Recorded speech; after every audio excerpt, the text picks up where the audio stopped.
would start this vlog here at home where I don't have to worry about vlogging in front of other people and just kind of introduce what I'm doing and where I'm going, and yeah, then I can take you along with me. And that was my dog shaking. Why don't you go up there, sweetie?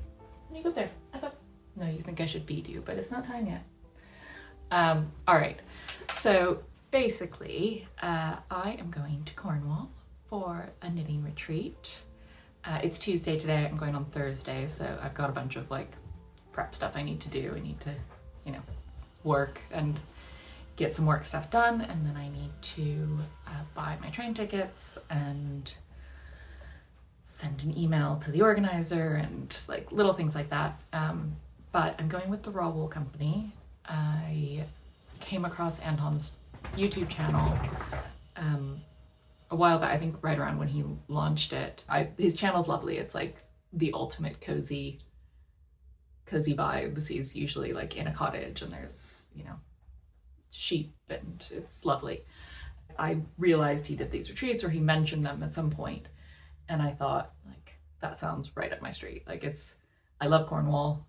I love hiking, I love knitting, I love, you know, sitting by a cozy fireplace. All those things just seem like the sort of ideal holiday or ideal kind of break.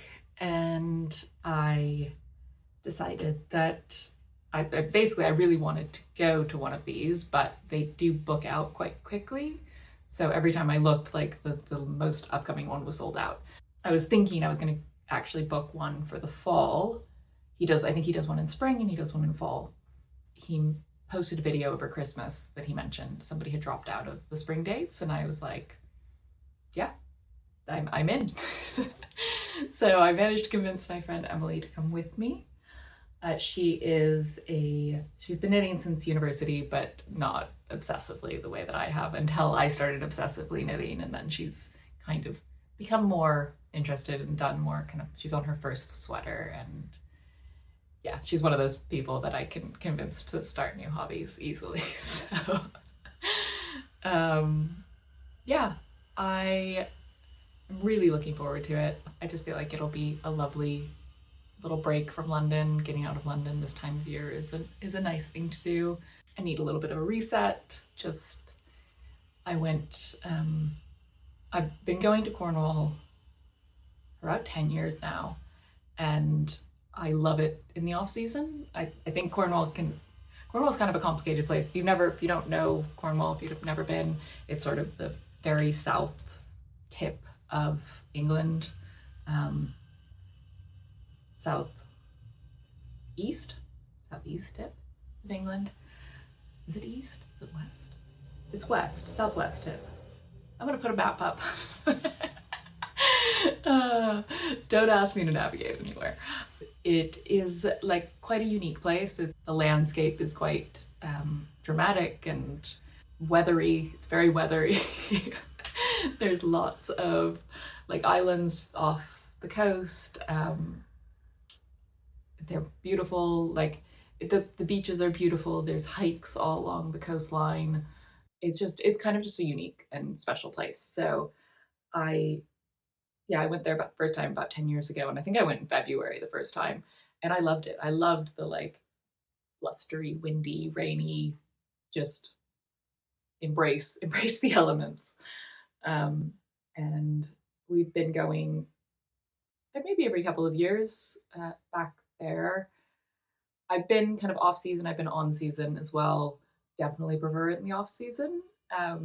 It gets a little touristy in the summer. I mean, it's touristy kind of year round, but it gets a little intense in the summer, and these towns and villages are not designed for tourists. Like there's a lot of tiny little roads and people trying to drive through them when they shouldn't be, and the locals, especially the ones working there, there's like this tension between people who buy houses in that area and don't live in them, but, you know, rent them out on Airbnb or just have them vacant and then drives up the cost of living for people who actually live there, and it's a whole tension thing. Won't get into that side of things, but I do recommend going in the off season regardless. It's just so stunning.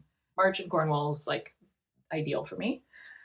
I'd probably introduce myself in case you managed to just come onto this video. My name's Annalisa. I live in London.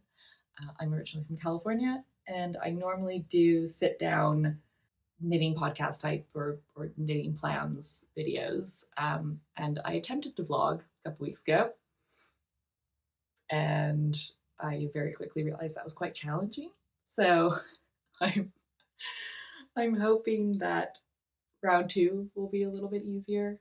But yeah, so I think this makes more sense from a vlog perspective because it is a knitting retreat, and we are going to see sheep, and we are going to be knitting by a fireplace a lot of the time, and I just think it'll make more sense as a vlog.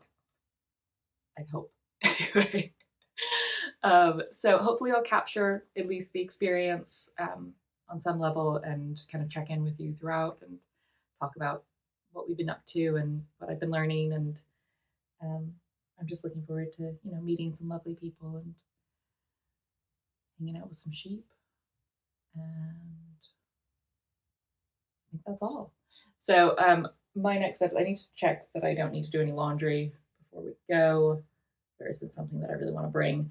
The like packing list is very much going to be warm, waterproof as much as possible, or at least like accepting of the fact that you're going to get wet and then have something to change into. I believe the packing recommendation from Anton was lots of extra socks, so we'll be doing that. There's a little beach near where we're going, and I may or may not go in the water, so I need to bring a swimsuit, waterproof boots, raincoats, knitted items, projects. I think I'm going to bring 3 projects because we've got I think the train down there is about 5 hours. I'm going to bring my chocolate sweater, which I've managed to rip back the entire body because I decided I didn't like how the deep creases, and there was a few things I didn't like that I had done, so I just ripped it all back. I've kept the sleeves, it's basically just like a very, very crop top now. And so that will be kind of easy stockinette stuff. And then my book club pullover is coming along. It's definitely what I've been working on the most these last few days. And so I'm making some progress. I just connected on the arms, so I might bring that because it's a slow project, but it will keep me entertained, and I don't need to check the chart. I know it by heart by now, and that'll be good. And then I'll bring a sock or going to the pub and bringing with me and things like that. So I'm looking forward to this. I think it will be a lovely weekend. And yeah, I'm excited to take you with me. So hopefully, I'm not sure if I'll check in before I go, but I will otherwise cut to montage of travel.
we have arrived in Cornwall.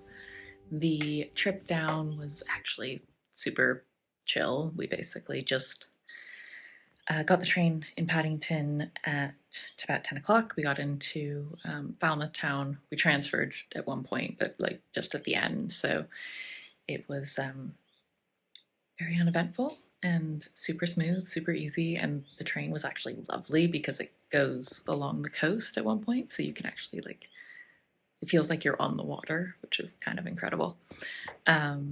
So we just arrived, everybody's here, everybody's lovely, and the house is incredible. It's this National Trust property right on the water, so you're looking out at this, it's sort of, I think, Victorian.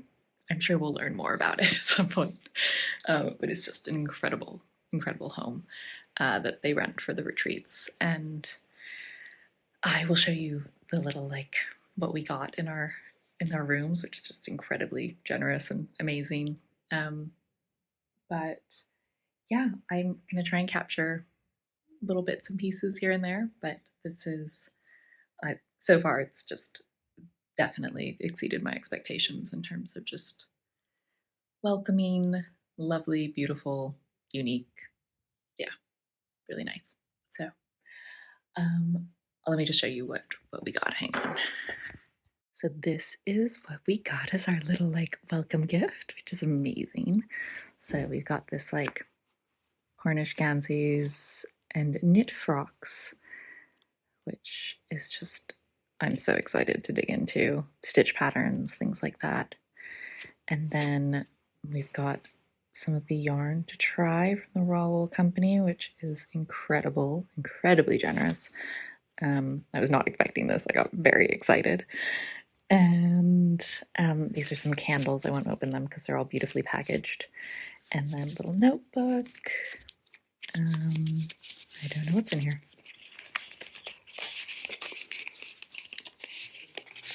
Ooh, label. Yes, little labels. Oh, that's so cute. And then some tea. There's loads of tea and coffee and goodness in the house, so it's lovely. But yeah, so we're gonna go head down to the fireplace now and just do some knitting. I'm working on my chocolate sweater. I didn't end up bringing my book club pullover in the end. Just I prioritized shoes. And I figured I had asked for a skein of sock yarn so that I could work on some socks while I was here. So yeah, I will check in later.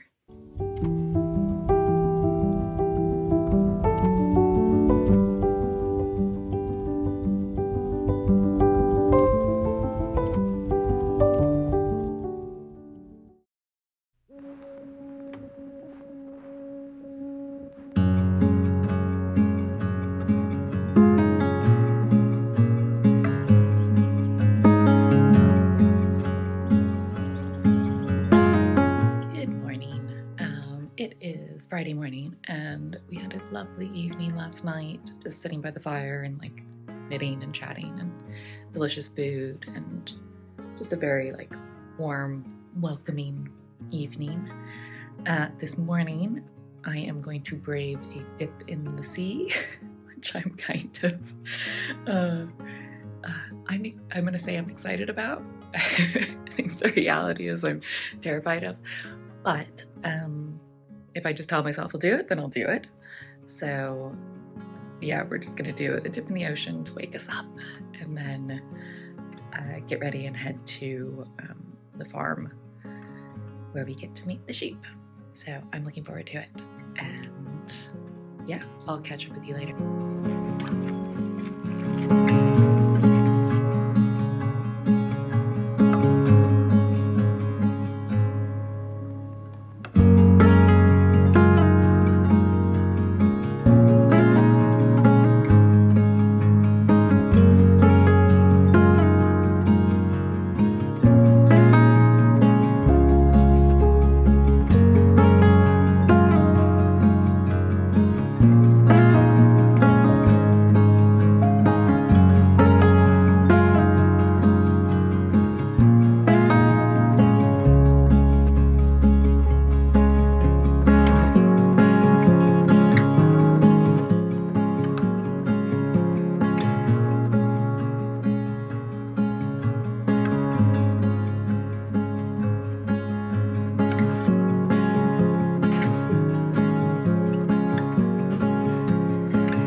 purposely make deals. Hello, guys.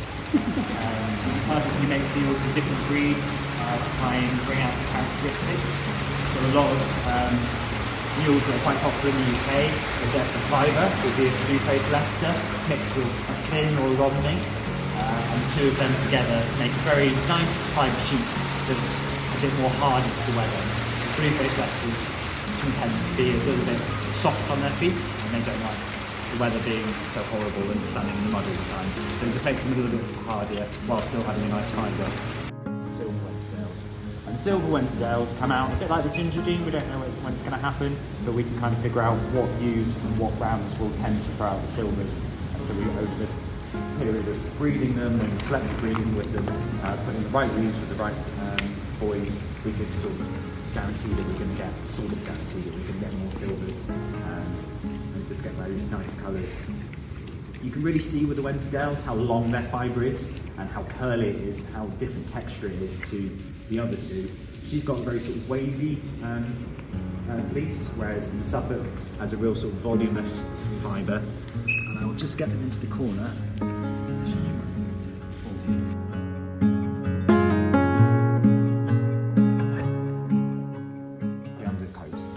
Some breeds have all three, some breeds only have one, some breeds only have two.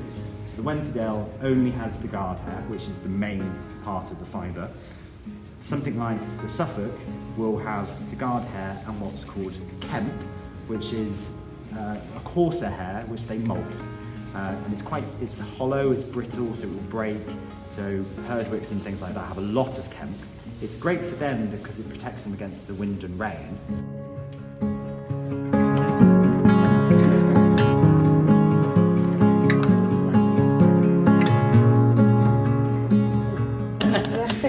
I'm sorry, I should have told you. Here you go, so if you take a little bit. So what I want you to do, human hair compared to it, human hair is normally about 50 to 60 microns. So a lot finer. Something like a merino will be 20 to 25 microns. A lot of people get held up on microns, thinking a smaller micron means it's going to be softer, but it's not necessarily the case. And there's a lot of pros and cons, which we will get into later. But in terms of the fibre farmer, I am also seeking to get a finer micron, so it is the softest, but there are also other components of like a healthy sheep, a happy sheep. You've got what we're now going to do is the helica coil test, which is in the inner matrix of the cell, there's this, looks like a slinky, like a spring, and so we want it really elasticated. So if you grab an individual lot, you can do something called the ping test. You can actually hear the ping. If you ping it against your ear, it tends to be a finer micron anyway, it's just a bit softer. Until then they go, girls, be nice. So it is our fault that we need to shear them, but if we don't shear them now, it's really, really cool. You don't need them to do the shearing. Yeah, they don't want me doing it, they look awful. I have done it in the past, and the sheep have not been thankful. But once they get sheared, sorry, there was a sheep that didn't get sheared for I think it was like 5 or 6 years, and it was in the newspaper, and that newspaper was like, oh, you cheeky sheep are avoiding being sheared, and the fleece was a ridiculous amount of kilos. What they didn't actually put in the news is that underneath that fleece, that sheep had abscesses, fly strike, muscle depreciation, all sorts of problems. Yeah. Which there are sorts of people that think it's cruel to shear sheep, they actually need to be sheared.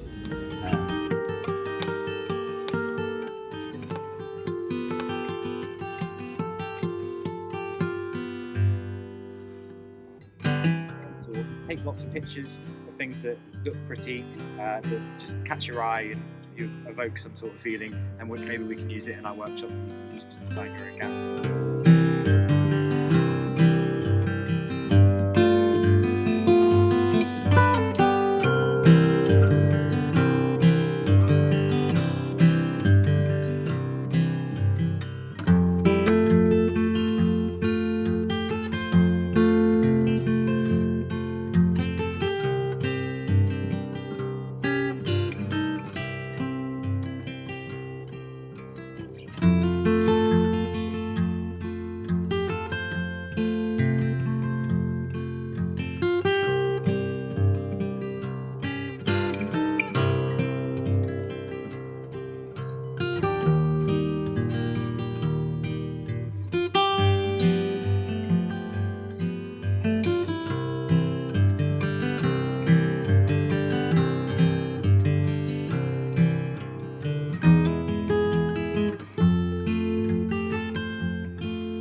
by trying to do with a global company.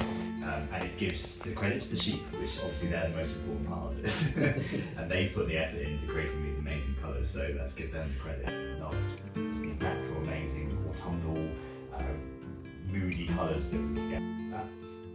How the yarn's made, the impact, so the sustainability aspect on it, the end fabric, and then hopefully that will all inform our decisions moving forward, such as possum and angora, and sometimes cashmere will be around here, that will fall into these sorts of categories.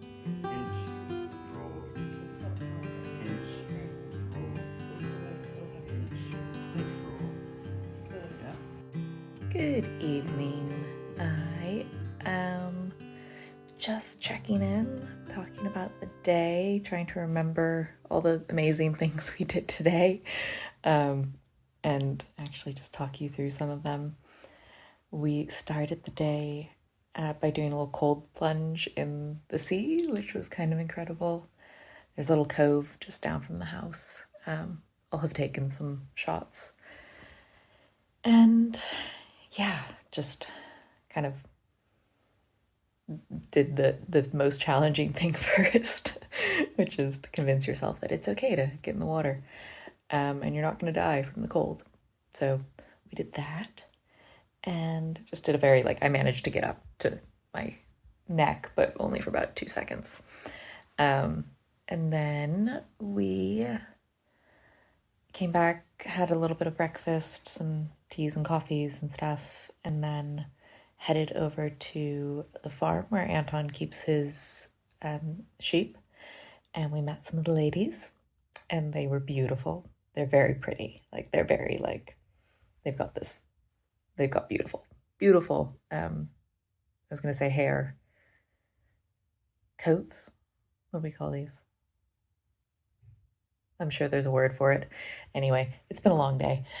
And then we hung out there for a little bit, kind of learned about, the differences in different coats and different sheep and wool and, what makes his sheep kind of unique. And, yeah, just really cool, really interesting. They were so sweet. They were well, they weren't that sweet, actually. They were picking on one of the other sheep that wasn't one of the cool girls. So it was a little bit Mean Girls, but also they were really sweet, and got to feed them, and yeah. And then we went on a little hike. So we went through an incredibly muddy field and then hiked for about an hour along the coastal path, which is kind of coast, it is what it says on the tin.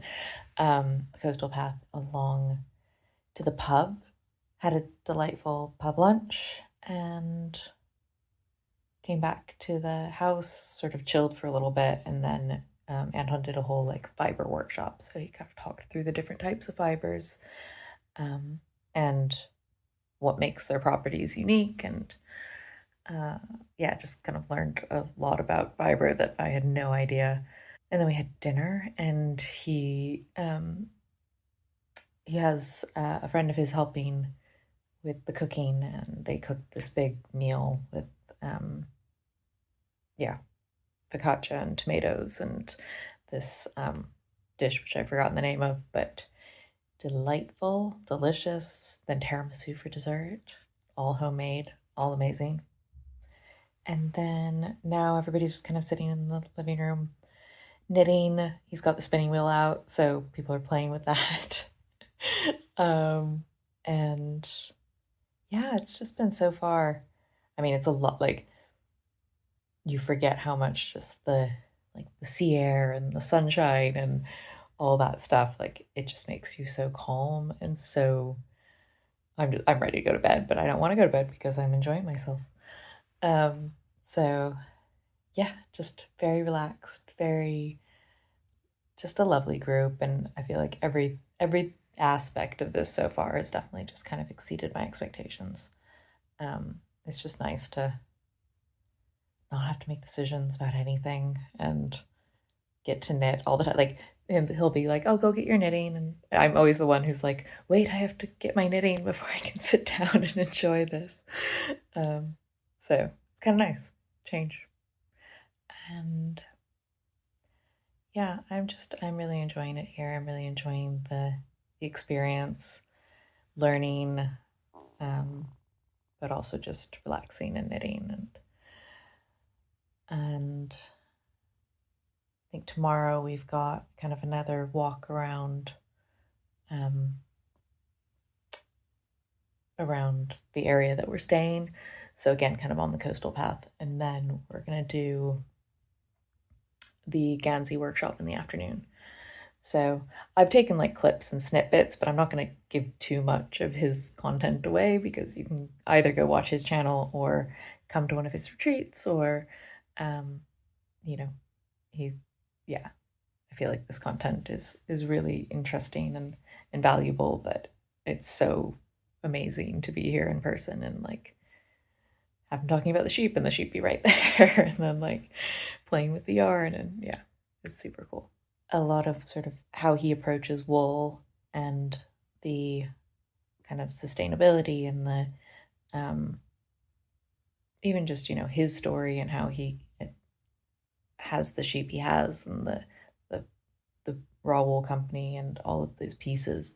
There's so much kind of meaning and history behind it that attaches it to his mother, and it's really lovely. And it's kind of it's sort of cementing some of the things that I've been thinking about when it comes to my knitting for a while around like just building the story out of it. I'm coming up with a bit of a story in my head at the moment just to kind of process some of the stuff I've been going through that I think will tie it nicely into Gansey actually. So I'm looking forward to the workshop tomorrow, and then I'll kind of like probably maybe come up with a bit of a design that I can talk a bit more about and what I'm thinking. But right now, man, my brain is not working. It's like just knocks it out of you. It's not like I've done anything particularly productive. I've been knitting a lot, but that's kind of why we're here. But yeah, it's been a beautiful full-on day. Oh, and there was like sunshine today, which was amazing. But yeah, beautiful. And yeah, I'll speak to you tomorrow.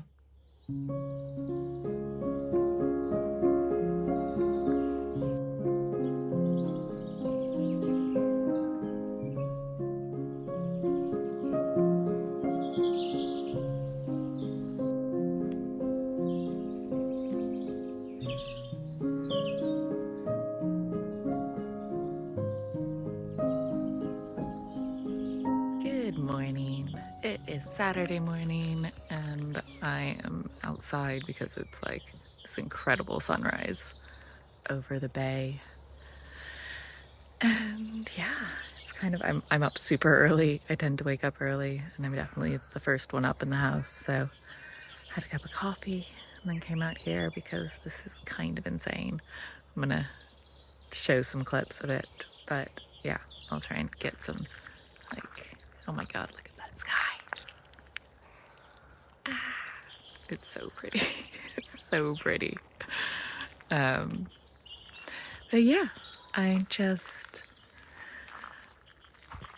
don't know. I couldn't sleep last night. I think it's just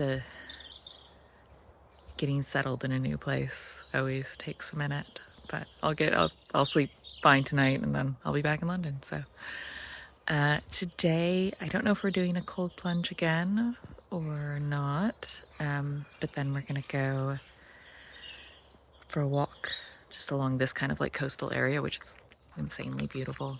And then we're gonna do the Gansey workshop. And yeah, I'm looking forward to that. I'm like, the birds are just like chirping away and it's so quiet. You forget how quiet it is outside of a city, even with all the bird chirping. So yeah. Yesterday was just so amazing. Such an incredible experience to be able to go and like meet the sheep and go on a beautiful walk and hang out in cute little coastal towns. And yeah, I think like retreats are kind of an interesting one. I think it's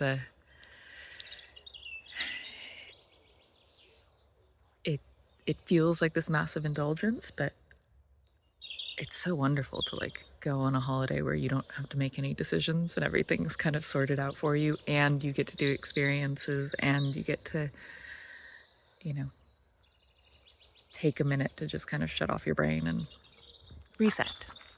So I'm gonna pan back to this because it's just too much and my face is, it's early.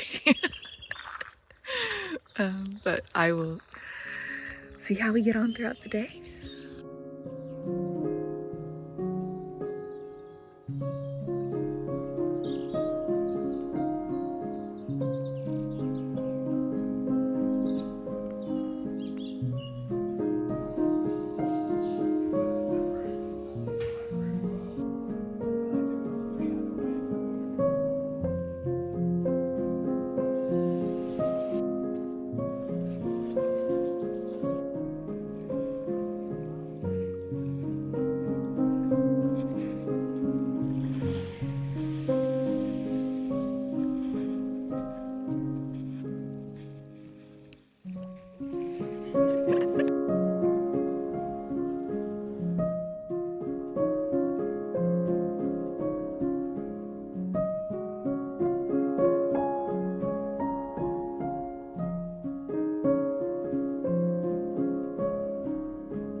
craft, your skill, you're feeding the town and the industry that you're in, and being part of that group sort of mentality of fishing.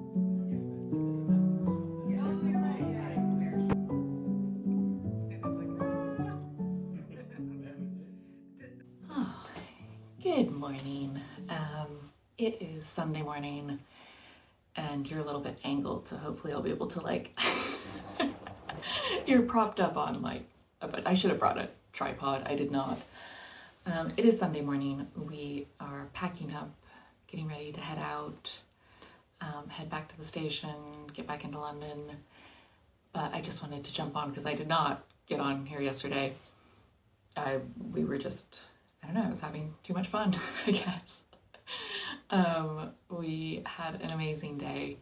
Went on a walk in the morning.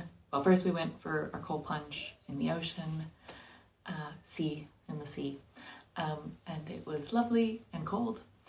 And I think it was actually harder the second day. The first day I had like built it up to be this really terrifying thing, and then it wasn't so terrifying. I was like, oh, it's fine. And then the second day I was like, oh, it's not so bad. And then I got in the water. I was like, no, it's terrifying. It's really bad. But then you feel great afterwards. So I had a great time that, and then we came back up, had a little bit of breakfast, coffees, teas, just kind of hanging out. And then we went for a walk, a pretty long walk, along the coast, just around where the house is here. And it was beautiful. Like, I mean, we had every weather under the sun while we were out there, but it was sunny and then it was raining and then it was like, it was just beautiful. We went to, yeah, just the coastal path is one of the most beautiful, I think, hiking trails. It's stunning, and just did, it was very muddy. It was lovely and atmospheric. Yeah, it was just a great little walk, and got to see some other areas. And then we came back. I was exhausted because I had woken up stupid early, and I ended up passing out for an hour and taking a nap. And then we had a lunch with like Cornish pasties and cream tea. So the scones and cream and jam, and it was lovely. Anton has his partner here, David, and friend Emily, who's helping to kind of do all this stuff, and she's baking all this stuff fresh. So like the scones were fresh and the bread is fresh, and like it's just been lovely. So really enjoyed that. And then we had a bit of time. We were just sitting around the fire knitting, and then went into a workshop about Ganseys and ended up designing our own Gansey and, well, Gansey pattern. And then he had some kind of like sample projects that you could work on. So like I'm making a little fish that you then put the Gansey pattern on, and then you could do that repeat on an actual Gansey. So I've learned a lot about Gansey patterns and all of that, but it's also, he's been encouraging us to like get inspiration from nature as we're walking around, or anything you want to kind of bring into the story of the Gansey, because that's what it's all about. It's about taking inspiration from what's around you or what you're thinking about, and then putting it into this sort of structure of a traditional Gansey. And I think that's definitely a project I will be doing at some point, probably not too far off. I think I mentioned in my last podcast that I was feeling a little bit down, and that was because my grandfather has recently passed away, so a couple weeks ago. And I think I've been thinking a lot, like leading into this, but also just hearing him talk about the traditions and where this comes from, about how I can make this something that kind of reflects his life, because my grandfather was actually technically a fisherman in a few different variations. He worked on commercial fishing boats when he was younger, and then he was he had a fish farm at one point. But I think there's also like more to his story and his life that I could knit into this garment in just little symbols and things that mean something to me. They don't have to mean anything to anybody else. And I think that would be a wonderful way to kind of celebrate his life. Because, I mean, he was 102. He lived an amazing life. He, as much as dying is never something, it's a huge impact, but if you were to choose how somebody went, he lived a great life and was healthy up until the end, and then he had a day where his body shut down. So it's been a process to kind of understand the impact of that. I unfortunately couldn't get out to California. Not that I was like racing to get out there, but I kind of wanted to say my goodbyes and do the passport stuff, and just I couldn't end up going. So I need to find my own way of like processing and celebrating his life. So that's what I think I will be doing with this. And I got I got yarn, obviously.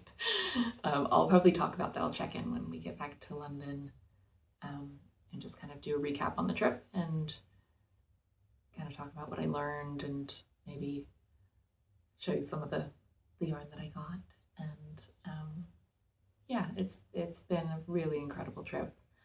Just the people, the kind of hospitality, the experiences, the what I've learned, all this stuff has just been really special. And I think yeah, I'm really happy I came. I'm sorry about the mess, but we are packing up.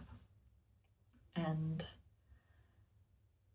I will check back in, yeah, when I'm in London, just kind of do a proper recap, because right now I kind of just want to sit down with everybody and have more teas and stuff until we have to go to the train station and head back to London.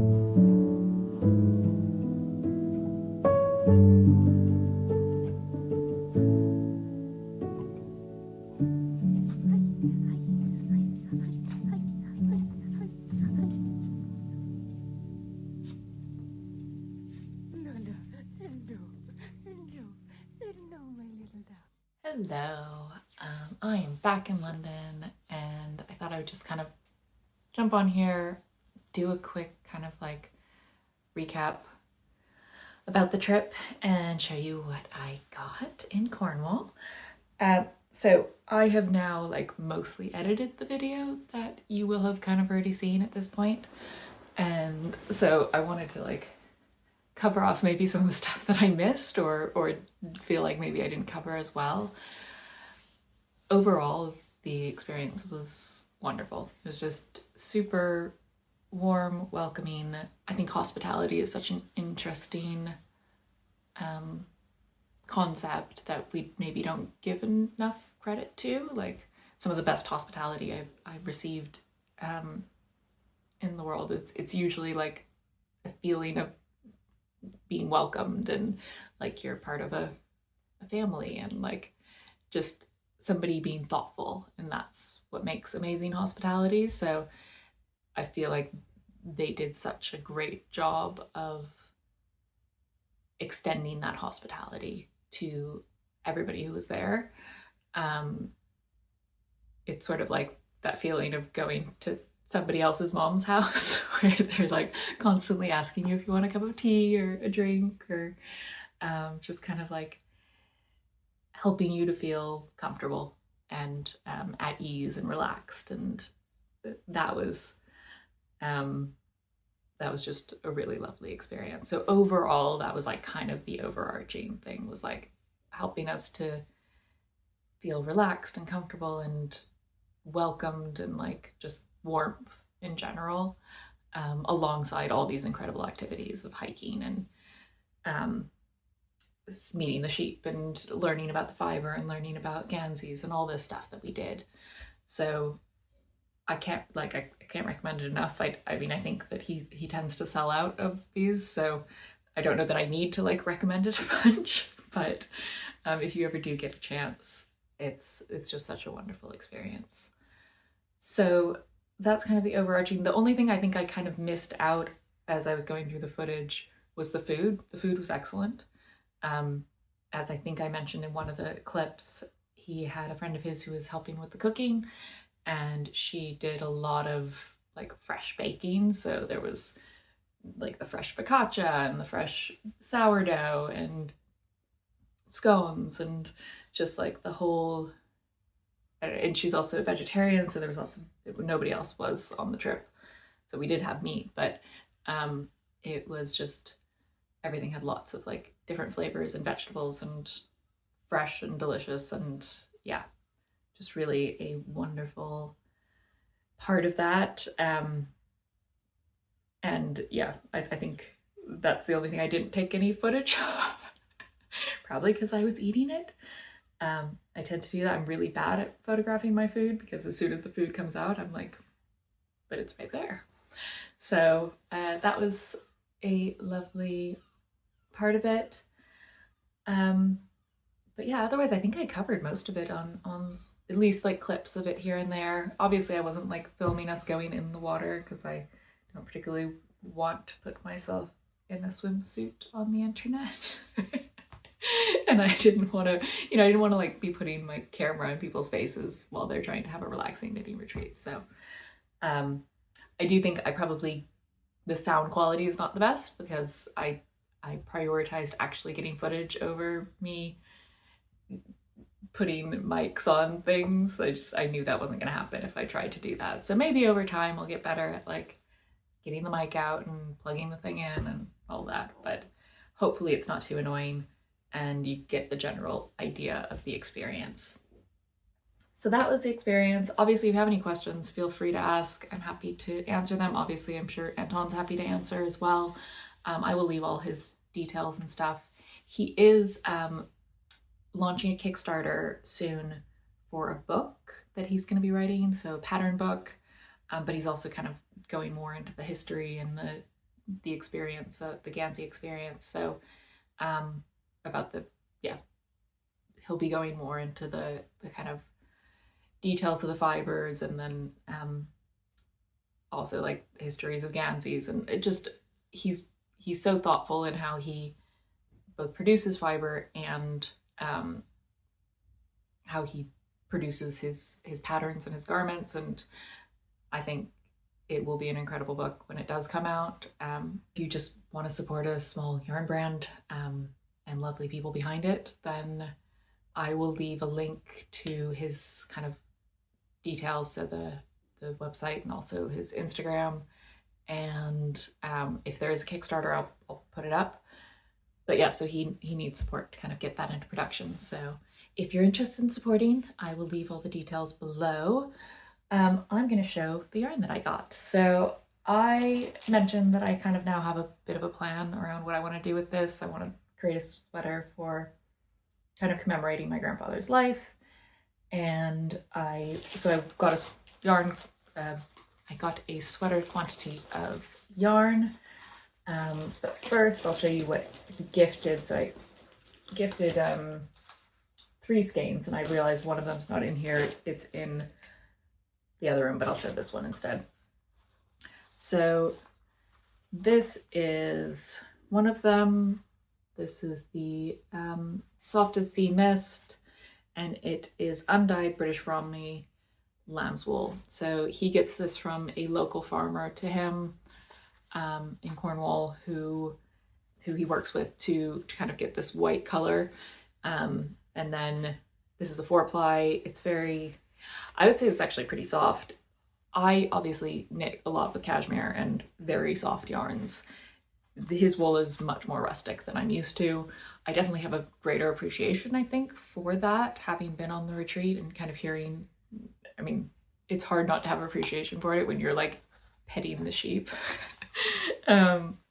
But also, I think, you know, there's a lot of properties about this kind of wool that are, you know, about durability and kind of creating things that will last a long time. So I don't have particularly actually sensitive skin. I just like really soft things. So I'm interested to I'm definitely going to be playing with this stuff. I think this will probably end up becoming a pair of socks, which I love actually woolly socks. I love them more than like full cashmere socks. I think that a nice kind of rustic wool sock is really lovely. So that's that one. And then we also got this one here, which is his Megavesi Mizzle. Megavesi, I think I'm saying that wrong, but Mizzle is like a drizzle rain, basically. And this is kind of like the silver Wensleydales. So he talked about how his Wensleydales have, which is the breed of sheep that he keeps, have sort of a range of colors in them, and there's a sort of silver ones that create this sort of color, which is really beautiful. I was very much torn between this and the other one, but I decided to go with the other one. I can always need another one eventually and use this, but I might end up using this for some color work even in my Gansey, I'm not sure. This is 4-ply Sport. I think it knits up closer to a DK, but it is just it's actually really lovely. And then this is the one that I got 6 skeins of for my Gansey. Now obviously this is a little bit darker, which means that some of the texture I'm putting into it is not going to be super clear, but it's just such a stunning color. So I'll just put that a little bit there. So this is called Shepherd Silver, and it is definitely like a silvery brown. It's kind of an in-between of his colors. So he has a much darker one, I forget what it's called, but he has a much darker color that is also from his Wensleydales, but from like, so this is maybe a little bit of a blend of the lighter and the darker Wensleydales. And yeah, this one's a 4-ply sort of fingering, so this is what I'll be using for the Gansey. I've got a DK one of these skeins that I'll be using in a pair of socks, which I've already caked up and is in the other room, ready to go on the needles. So yeah, I'm really excited about this. The more I feel it, honestly, the softer it feels. I'm excited to work with this, and I'm not like rushing this project. I don't think I'll get it on my needles. I think I'm going to work on sort of designing it over the spring, summer, but I probably won't get it on my needles until maybe the fall, when I want to kind of like be working with woolly wool. And yeah, that's what I've got. And yeah, it feels really special. It feels like really special yarn for a really special project. So I am excited to kind of get it going, or at least come up with a plan. We also, I haven't finished this, but this was where I was working on my little Gansey pattern, this little fish thing. So I've just started the chart that I was working up, that I had created based on some of the inspiration from the trip. And then that can be kind of turned into a full-size Gansey, just in terms of repeats. But yeah, I've got this. I think this is probably going to end up becoming a sheep stuffy. I'm inspired to make a sheep stuffy right now. But yeah, we'll see how that goes. So anyway, that's that. Amazing weekend, really lovely retreat. I could very much see myself doing this again, in as much as like I loved the knitting part. I also loved everything else, like the cold dips and the sea and the hikes and the learning just about like the area, the fiber, the history. Like it's just such a beautiful story to have been part of. So it was just such an amazing experience. So I'm very grateful for it, and I'm super grateful to Anton and David and Emily, who took care of us and made it just an incredible weekend. And the other people who were there, they were all so wonderful to get to know. And I feel like I don't know, having knitty friends is nice. But otherwise, I will see you soon. I hope you enjoyed. Bye.